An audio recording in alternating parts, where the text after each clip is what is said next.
di ba po pag bumibili tayo ng supplies, ng food, ng medicine, standard procedure po yung merong resibo na matatanggap from the establishment kung saan po natin binili itong mga supplies, food, and At sa pananaw mo nga, medicine. hindi dapat confidential yung binilhan.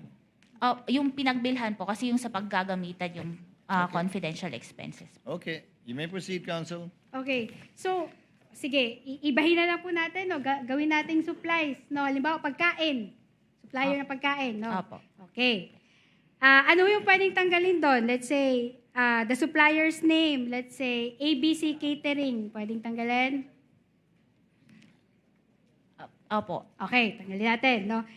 Yung location ho, yung business address po ni ABC Catering. Let's say, ground floor, Multinational Bank Corporation Center, 6805, Ayala Avenue, Makati City. Pwedeng tanggalin? Hindi naman po confidential yung mismong establishment na nagkwan nun eh. Ang pinakadit po dito, pinanggamitan. And doon po sa resibo na yon, hindi naman po siya confidential information. Now, just answer the question, no? So, Ask and answer, hindi Your ho Honor.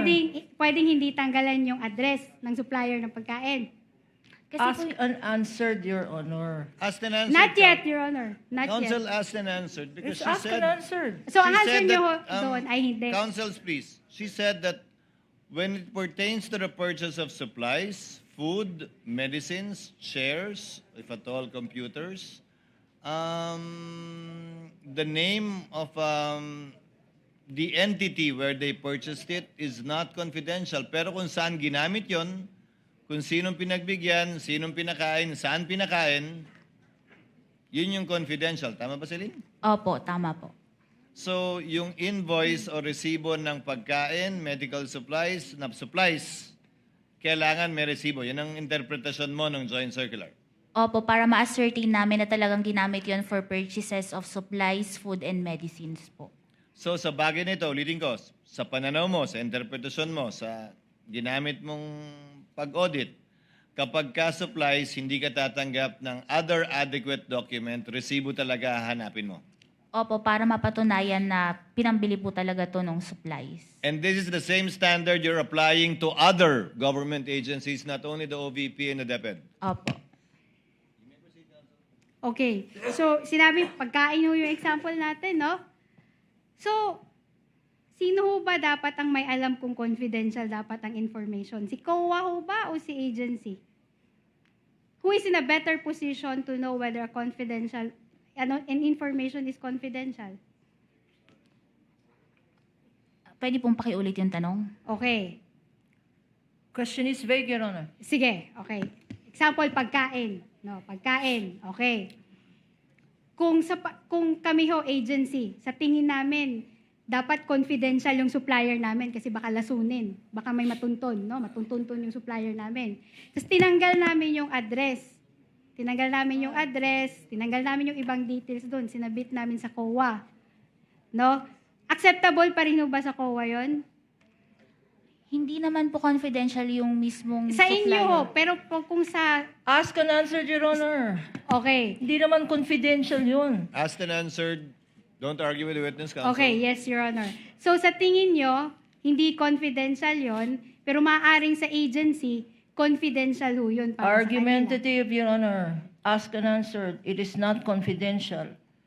Move on to the next point, Your counsel. Honor, I'm asking for possibility, Your Honor. There is already ruling from the presiding officer. Move to the next point, counsel. Okay, so in short, kayo ho yung nagde-decide ngayon kung ano ho yung confidential na information at hindi. Kasi sinabi nyo ho, sa tingin nyo, hindi naman siya confidential. Misleading, Your Honor. Hindi ho. Witness may answer. Yes. Yun- Kasi nga po yung pinaggamitan, hindi naman po yung nag-provide.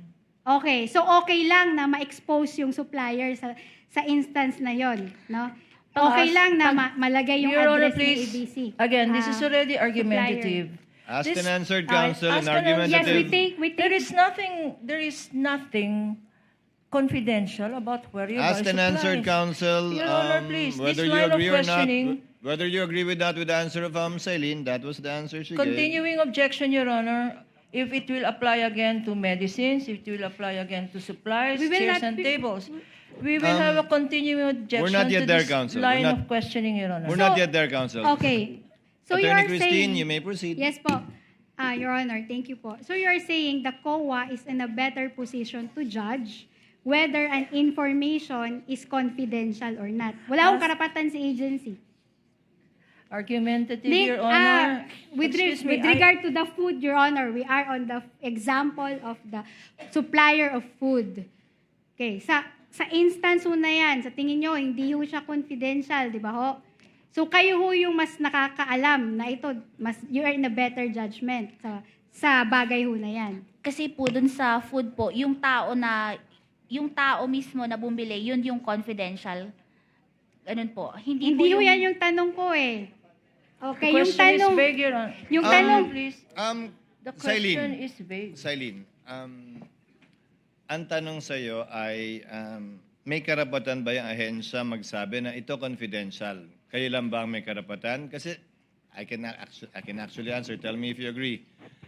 You review the submissions of the agencies. Correct? Opo. Pag may observation kayo, mag-AUM kayo, and they can say, hindi, confidential to.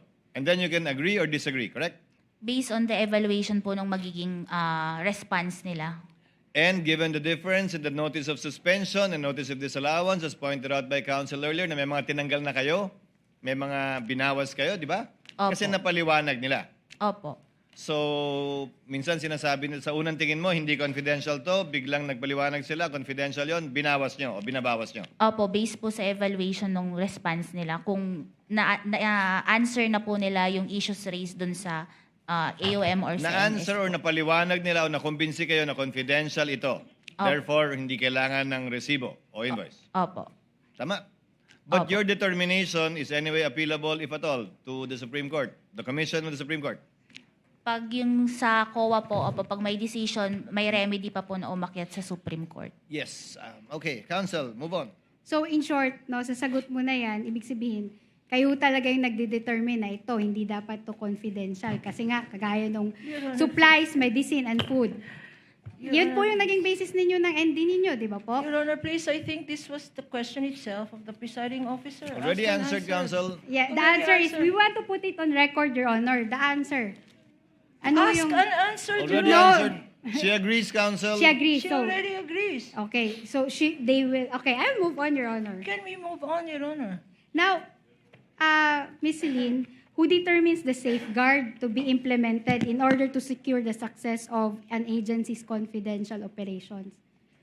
Part ba ho yun ng audit ninyo?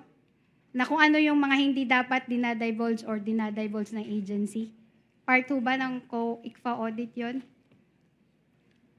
With regard to their confidential operations? Your Honor, again, this is ask and answer. No, Your Honor. By I rephrasing object, the Your Honor. question, Your Honor, by rephrasing This the is a question. different question. Kindly Counsel, can I- wait for counsel for the prosecutors. Yes, Attorney Kapunin?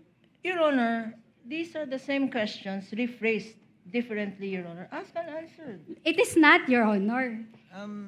Kasi nga kanina, What is The your- presiding who officer- determines whether... The court will allow it. Attorney Celine, please answer. Pwede pong pakiulit. Okay, ulitin ko po Who determines? Sino ba yung nagde-determine kung ano dapat yung mga safeguards, no? Mga panuntunan